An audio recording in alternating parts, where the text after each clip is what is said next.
প্রতিটি মুহূর্তে মানুষের পাশে রয়েছে কাঁচরাপাড়া পৌরসভার পৌর প্রতিনিধি কল্যাণ কর।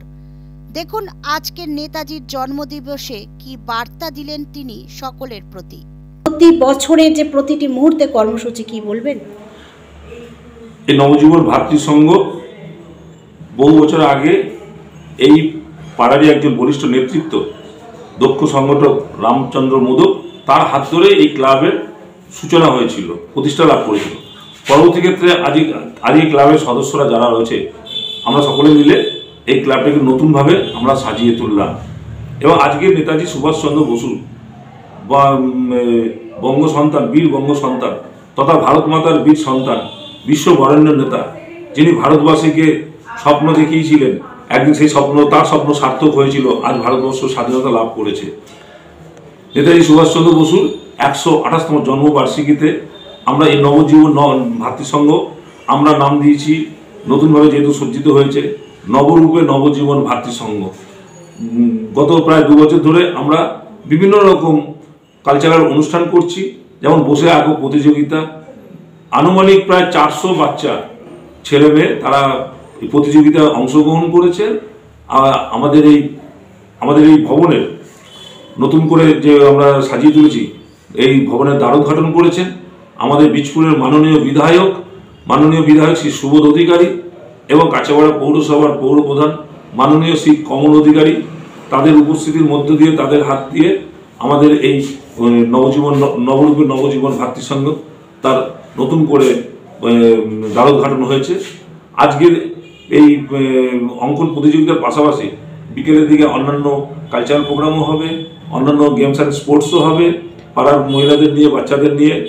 এবং আজকে আমরা এখানে পাড়াতে এই টেলার রোডে আমরা সিসি ক্যামেরার ব্যবস্থা করতে পেরেছি, যাতে কেউ কোনো রকম অসুবিধা পড়লে তারা আমরা যাতে দেখতে পারি।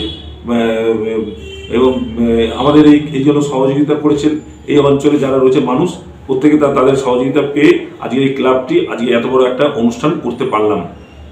নবজীবন ভাতৃর সঙ্গে আপনারা বলেছিলেন যে উকিলি যে আইনি পরামর্শ সেটা করেছেন এবং খুব রিসেন্ট মানে আজ আমরা যেটা জানতে পারলাম যে এখানে অঙ্কন শিক্ষা কেন্দ্রেরও পরিচালন হতে চলেছে, কি বলবেন?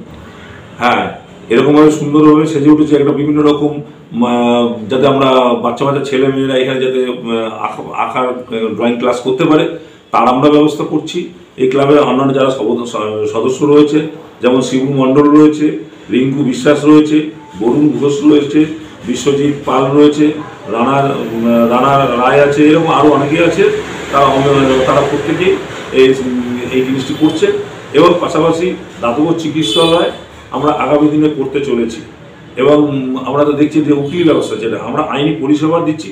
কেউ এসছে, আমরা গত 3রা মার্চ, গত বছর 2024 সালের 3রা মার্চ আমরা আইনি পরিষেবা চালু করেছিলাম। কেউ আসেন আমাদের এখানে, যদি বলে আমাদের অ্যাডভোকেট আছেন, তার মাধ্যমে তাদেরকে আমরা আইনি পরিষেবা দিয়ে থাকি। এবং আজকে দেখছি বিভিন্ন রকম কর্মসূচি নিচ্ছি। আগামী দিনে আপনার সকলের সহযোগিতা নিয়ে আমি আশাবাদী এখানে আমরা আরো বড় অনুষ্ঠান করতে পারবো। প্রতিটি মুহূর্তে জনসেবা কর্মযজ্ঞে আপনি মানুষের পাশে থাকেন, কি প্রতিক্রিয়া, কতটা ভালো লাগা? এটাই আমি মনে করি, এই 5 নম্বর ওয়ার্ড এটাই আমার কাছে ঘর। এখানে আমি সবসময় থাকি। মানুষের প্রয়োজন হলে আমি প্রয়োজনে তাদের বাড়িতে গিয়েও পরিষেবা দিয়ে আসি। এই যেমন বিভিন্ন রকম সার্টিফিকেট বয়স্ক লোকরা আসতে না পারলে আমি তাদেরকে বলে আপনারা আসতে হবে না, আমি গিয়ে তাদেরকে দিয়ে আসি।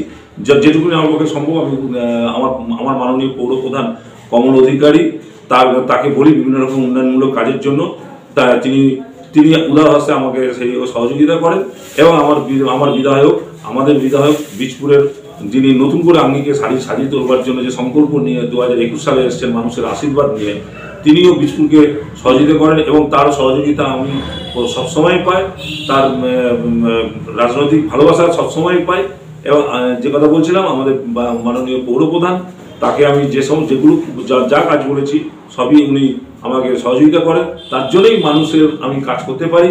এখানে ইতিমধ্যেই প্রায় 5 নম্বর ওয়ার্ডের 13-14খানা রাস্তা করা হয়েছে ছোটোখাটো, এবং ইলেকট্রিক রেলপার কলোনিতে ইলেকট্রিক বাতিস্তম্ভের ব্যবস্থা করেছি। আজকে সেই রেলপার কলোনিতে রাস্তা করেছি।